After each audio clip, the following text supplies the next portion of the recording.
राती म्हाका जेन्ना मॅसेज मेळ्ळी अशें जालां, खरेंच एकदम दुःखदायक घटना अशी.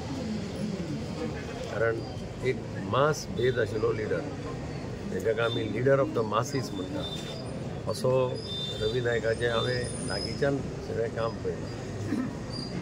आनी अजुनूय याद जाता ताचें पिक्चर लँग्वेजी खातीर झगडटाले, झगडी जाल्ली. मडगांव लोकांक भायर सरपाक दिनाशिल्ले, गाडयांचेर फातर बसीचेर. अशा वेळार रवी पिस्तॉल लावन आपूण स्वता लोकां बरोबर भायर सरलो. आमी जेन्ना मातशे ल्हान आमचे बरोबर तो कोण कितें करता तें पळोवया. हें म्हाजें अजून ताचें धाडस त्या वेळाचेर केल्लें तें लक्षांत आसा. म्हजे कॅबिनेटी भितर मुख्यमंत्री आसतना होम मिनिस्टर म्हणून आशिल्लो, तेन्नाय ताचें हांवें लागींच्यान काम पळयलां. आनी एक म्हणजे सगळ्यांक बरोबर घेवन वचप, कोण घरा कडेन येता ताका कसलेंच कमतरता दाखयना.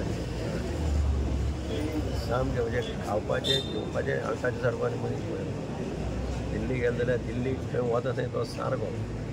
आनी रॉयल हाजे प्रमाणे म्हाका केन्नाय घरा कडेन आपयतालो तो जेवपाक दनपारचो बंगल्यार. सगळें कितें तरेतरेचें हें करून दवरतालो. म्हणजे अशे टायपाचो एक खरो जॉली मनीस. ताणें समाजा खातीर काम केलें, आपल्या समाजा खातीर वावुरलो. भंडारी समाज ताका खूब मानतालो. भंडारी समाजाचो एक बरो काम केलो. आनी अनडिस्प्युटेड लिडर अशें म्हणपाक हांव ताका बरें सांगलें. म्हणजे महाराष्ट्रवादी गोमंतक पक्ष आसतना हांव ताचें काम पळयलां त्या टायमार. आनी डॅरिंग कोणाक घेवपी आपल्याक कितें जाय तें डिसिजन घेतलो. फाटले फुडले परिणामाचो विचार करपाना. जो धाडसी मनीस आज आमकां सोडून गेलो. हांव ताचे दोनूय चले, ताची फॅमिली, ताची घरकां देवा कडेन मागतात तांकां बरें शॉक एब्जॉर्व करपाचें, तांकां सहनशक्ती दिवची आनी ताच्या आत्म्याक देवान शांती